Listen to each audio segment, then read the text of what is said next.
नमस्कार दोस्तों, चलिए जानते हैं उत्तर प्रदेश के हर जिले, हर गांव की छोटी बड़ी खबरों को सिर्फ 10 मिनट में। और वीडियो पसंद आए तो हमारे न्यूज चैनल को सब्सक्राइब करना ना भूलें।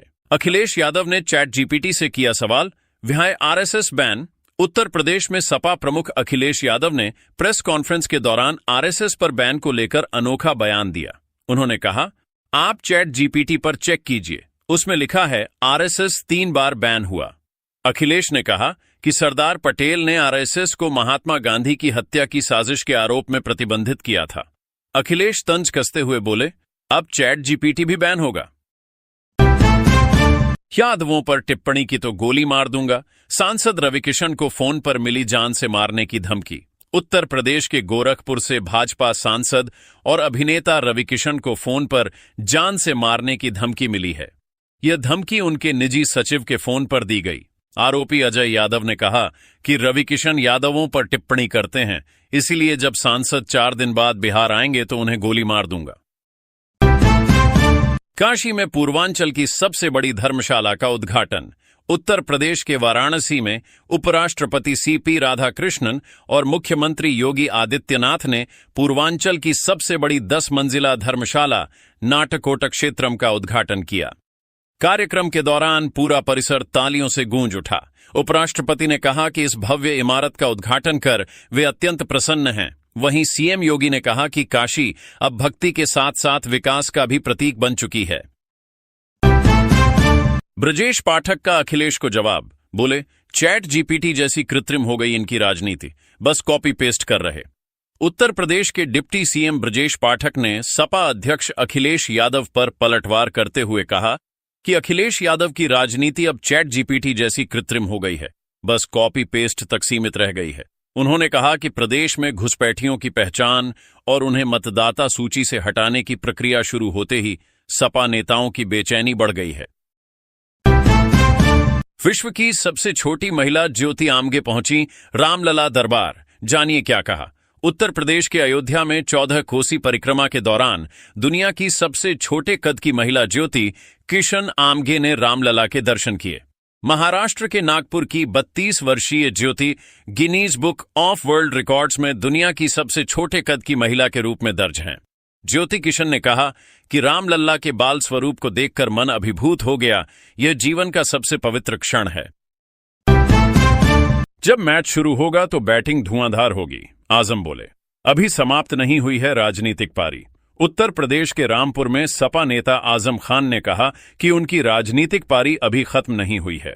जेल से रिहाई के बाद उन्होंने कहा कि चिराग अभी बुझा नहीं है, जब मैच शुरू होगा तो बैटिंग होगी।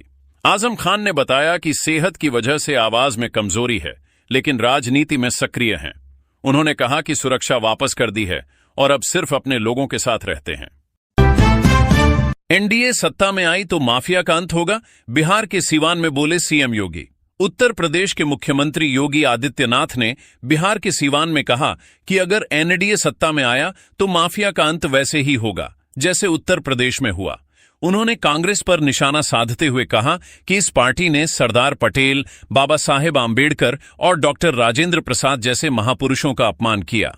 योगी ने कहा कि नेहरू ने सोमनाथ मंदिर के उद्घाटन में शामिल न होने की सलाह देकर राजेंद्र प्रसाद का अपमान किया था। Meerut central market ध्वस्तीकरण।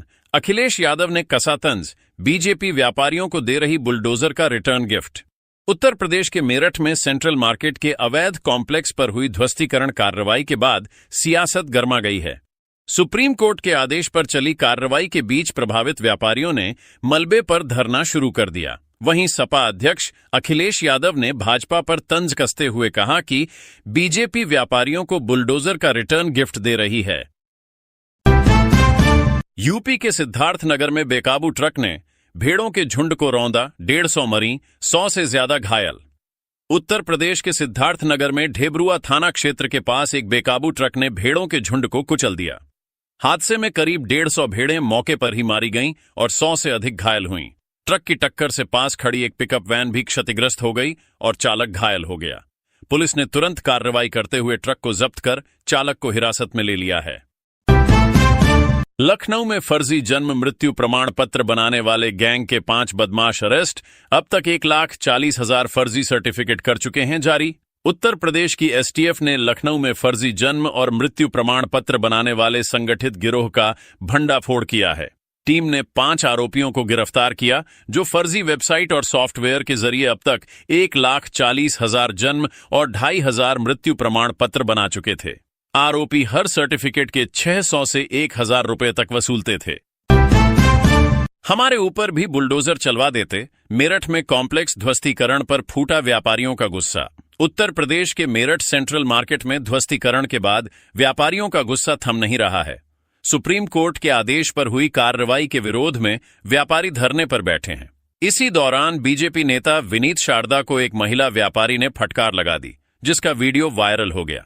सांसद अरुण गोविल ने बाजार खुलवाने की कोशिश की, लेकिन टूटे कॉम्प्लेक्स के व्यापारी अब भी न्याय की मांग पर डटे हैं। चंदौली में 6 वर्षीय बच्ची की रेप के बाद हत्या का मामला। 2 आरोपी मुठभेड़ के बाद गिरफ्तार, सिपाही को लगी गोली। उत्तर प्रदेश के चंदौली के अलीनगर थाना क्षेत्र में 6 वर्षीय बच्ची की रेप के बाद हत्या कर दी गई थी। आरोपियों ने कोर्ट ले जाते समय पुलिस की टीम पर फायरिंग की और भागने का प्रयास किया। इसके बाद पुलिस की जवाबी फायरिंग में उनके पैरों में गोली लगी। इस मुठभेड़ में एक पुलिसकर्मी भी घायल हुआ है। सेवर एयरपोर्ट पर पहली ट्रायल फ्लाइट हुई सफल, घरेलू उड़ानों के लिए रास्ता हुआ साफ। उत्तर प्रदेश के जेवर में बन रहे नोएडा इंटरनेशनल एयरपोर्ट पर पहली ट्रायल फ्लाइट सफल रही। डीजीसीए की निगरानी में 2 दिन तक चली इस कैलिब्रेशन फ्लाइट ने सभी तकनीकी सिस्टम, रनवे और सुरक्षा मानकों की जांच की। उड़ान के सफल परीक्षण के बाद अब एयरपोर्ट पर घरेलू उड़ानें शुरू करने का रास्ता साफ हो गया है। यूपी में होगी भारी बारिश, 7 जिलों में येलो अलर्ट, 18 में बिजली गिरने की चेतावनी। उत्तर प्रदेश में चक्रवाती तूफान मोन्था के असर से अगले 24 घंटों में कई जिलों में भारी बारिश की संभावना जताई गई है। मौसम विभाग ने 7 जिलों में येलो अलर्ट और 18 जिलों में बिजली गिरने की चेतावनी जारी की है। अमौसी स्थित मौसम केंद्र के अनुसार तूफान अब कमजोर होकर निम्न दबाव के क्षेत्र में बदल गया है, जिसका असर पूर्वी यूपी में बना हुआ है। 14 कोसी के बाद अब पंचकोसी परिक्रमा की बारी, तैयारियों को लेकर प्रशासन अलर्ट। उत्तर प्रदेश के अयोध्या में 14 कोसी परिक्रमा के बाद अब पंचकोसी परिक्रमा की बारी है। यह परिक्रमा शनिवार भोर 4 बजे से शुरू होकर अगले दिन दोपहर 2:57 तक चलेगी। करीब 15 किलोमीटर लंबी इस यात्रा में संत महंत और श्रद्धालु उत्साह से शामिल होंगे। मोन्था चक्रवात से बारिश के बावजूद प्रशासन ने सुरक्षा, स्वच्छता और यातायात की पूरी तैयारी की है। रामपुर डूंगरपुर केस, कोर्ट में आजम खान ने जमा कराया 1,000 का हर्जाना, तत्कालीन विवेचक की दोबारा हुई गवाही। उत्तर प्रदेश के रामपुर में सपा नेता आजम खान से जुड़े डूंगरपुर बस्ती केस की सुनवाई हुई।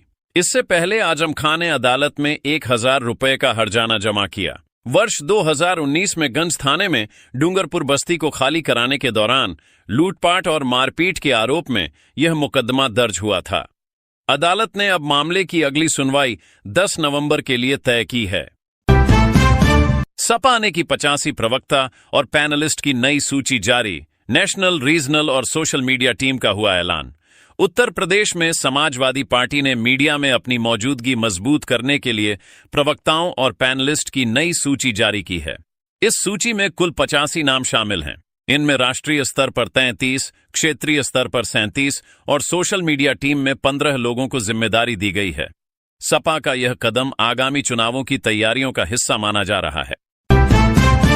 खानदानी माफिया का जिक्र कर सीएम योगी ने लगाई सियासी ललकार, बुलडोजर वाली बात लेकर पहुंचे बिहार।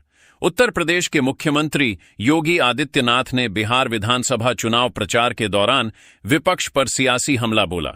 सिवान में रैली के दौरान उन्होंने बिना नाम लिए राजद प्रत्याशी ओसामा साहब पर निशाना साधा। उन्होंने चेतावनी भरे लहजे में कहा कि यूपी की धरती से ऐसे माफियाओं के जहन्नुम के रास्ते खोल दिए गए हैं। रिटायर्ड फौजियों के लिए नई सुविधा, अब घर बैठे डाक से दवाएं मंगा सकेंगे ईसीएचएस लाभार्थी। उत्तर प्रदेश में पूर्व सैनिकों के लिए बड़ी राहत की खबर है। अब ईसीएचएस लाभार्थी अपने घर बैठे डाक विभाग के माध्यम से दवाएं मंगवा सकेंगे। डाक विभाग ने पूर्व सैनिक विभाग के सहयोग से यह नई सुविधा शुरू की है। इसके तहत ECHS पॉलीक्लिनिक से दवाएं सीधे लाभार्थियों के घर तक पहुंचाई जाएंगी। अगस्त में नया सॉफ्टवेयर लागू करने के बाद यह कदम सेवा में पारदर्शिता लाने की दिशा में उठाया गया है।